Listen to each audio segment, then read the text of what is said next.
इस इलाके में नए आए हो साहब, वरना शेर खां को कौन नहीं जानता। खैर, अब मुलाकात हो गई। जब तक बैठने को न कहा जाए शराफत से खड़े रहो। ये पुलिस स्टेशन है, तुम्हारे बाप का घर नहीं। मैं तुम्हें ही ढूंढता था। तुम लोग मुझे ढूंढ रहे हो और मैं तुम्हारा यहाँ इंतजार कर रहा हूँ। यहाँ हमको देखा कौन? Actors used to clamor and yearn for a Salim Javed script. जिस तरह छोटे छोटे डायलॉग्स लिखकर कहानी में जान भर दी उन्होंने, कैरेक्टर्स में, कहानी में, गजब। People who could connect very strongly with their characters. They were very bold in their approach. They had mass appeal that people wanted to consume what they were writing. Whoever has grown up watching their films carries a little bit of Salim Javed in their blood. That writing was just so powerful. There definitely was a time when I was in college when I said, "Oh, this is a Salim Javed film. We have to go and watch it." I admired their ability to draw audiences. And maybe to some extent even envied them. आज मेरे पास building है, property है, bank balance है, बंगला है, गाड़ी है। क्या है तुम्हारे पास?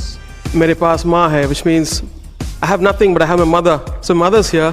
A.R. Rahman can stand at the Oscar stage and say मेरे पास माँ है. मतलब one line and it resonates across decades and people and geographies. They were stars.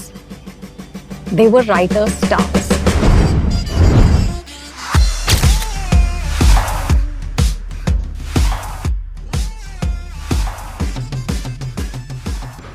मेरा करियर ऐसे स्टार्ट हुआ कि वहाँ एक इंदौर में एक शादी हो रही थी इनकी, ताराचंद बरजातिया के बेटे की। तो बॉम्बे से बहुत से प्रोड्यूसर आए थे, तो जिस होटल में ठहरे थे तो वहाँ मैं आया जाया करता था। वहाँ एक प्रोड्यूसर थे के अमरनाथ, उन्होंने काफ़ी पिक्चरें बनाई थी एक ज़माने में। उन्होंने मुझे देखा और किसी से पूछा कि ये लड़का कौन है। बुला के मुझसे कहा कि फिल्मों में काम करोगे? मैंने कहा कभी किया नहीं है। तो कहने लगे वो तो दिलीप कुमार ने भी नहीं किया था, किसी ने नहीं किया था। There is always the first time. तो मैं बॉम्बे आया, बॉम्बे में उन्होंने टेस्ट वेस्ट लिया मेरा। तो फिर उन्होंने मुझे एक पिक्चर बना रहे थे बारात, उसमें उन्होंने मुझे अजीत के छोटे भाई का रोल दिया। अजीत साहब एक्टर थे, उनका मकान खाली था, उसी में आके रहा भी मैं शुरू में। तो मुझसे कहा जब तक ये मकान बिकता नहीं है, जब तक तो तुम यहाँ रहो। तो मेरी बदकिस्मती ये थी कि बहुत जल्दी बिक गया हो। तो फिर मुझे मरीना गेस्ट हाउस शिफ्ट करना पड़ा। When you are a teenager, life is very simple and easy, you know, and you can do anything. तो वही मेरा था बिलीफ। तो मैंने तय कर लिया था कि after my graduation I go to Bombay, I work as an assistant director, hopefully either with Guru Dutt और Raj Kapoor. There were the directors I admired that time. और उसके 2-3 साल में फिर मैं डायरेक्टर तो बन ही जाऊंगा। The quintessential masala Hindi movie can be traced back to Salim Javed. Sholay, Diwar, Janji. I mean, these are films, Shan. They defined my childhood. They defined what I think they'll freak out that you called it Janji. Salim Javed made a difference to the 70s like nobody else had. Like they literally created that era. They came from outside of the movie industry. They came with the sentiments of that time. They were anti-establishment in their ethos. They were angry and they were angsty. And they created an angry, angsty, anti-establishment lead. A film like Sholay, it's like a piece of art that you just want it like untouched. You just want it to be there and go back to revisit that film again and again, like whenever it comes on TV. I think it just stands alone, you know. It's just one solid vertical and there's nothing else around it. Like you were just talking about the one-liners. I think the coolest one-liners, the coolest of all time in Hindi cinema have been in Sholay with Tera Naam Kya Hai Basanti. खाई नहीं खाता है, कितने आदमी थे? उसमें सारी चीजें अच्छी है, सारे कैरेक्टर अच्छे हैं। दोस्ती, प्यार, इमोशन, बहुत सारी चीजें उसमें। तो एक ही पीछे में पूरी लाइफ है।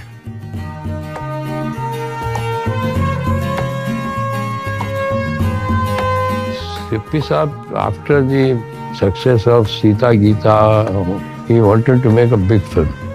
उनको कहानी तो मजबूर की भी सुनाई थी, उसने कहा I want to make a big film. Sippy Saab, he was always a super risk taker. He didn't know to do anything without taking a risk because that's how his life was.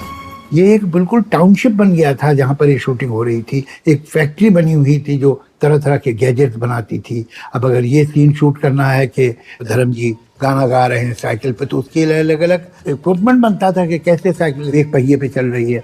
तो ये जो पैमाना था picture का, ये totally unprecedented था. ये लड़के आए थे दो out of nowhere and they were game changer थे. ये किसी ने सोचा ही नहीं था कि ये आके और ये राइटर्स की ये पोजीशन हो जाएगी या ऐसी फिल्में बनेंगी. इसीलिए तो इतने सालों के अंदर दो ही हो रहे. Now when I look back like a third person who can see Salim and Javed there, तो मुझे समझ में आता है कि ये अनबिलीवेबल कॉम्बिनेशन था. दो तरह के लोगों को साथ काम नहीं करना चाहिए. एक जो किसी बात पे अग्री ना करते हो और एक जो हर बात पे अग्री करते हो. अगर आप हर बात पे अग्री करते हो तो दो की क्या जरूरत है, काफी है. और अगर आप किसी बात पे अग्री नहीं करते तो साथ काम कैसे करेंगे. तो on one level perhaps we had so much in common, and on another level we were very different people. 1 + 1 is not 2, it's 11. It was the hottest writing jodi, and then suddenly one day they say we are not together. Of course, it shook the industry. Producers' lives were being made because of them, directors' lives, stars' lives. Cinema walas used to wait for Salim Javed films.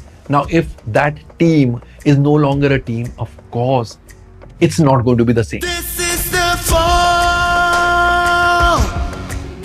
न मुंह छुपा के जिए हम न sir झुका के जिए, सितमगरों की नजर से नजर मिला के जिए.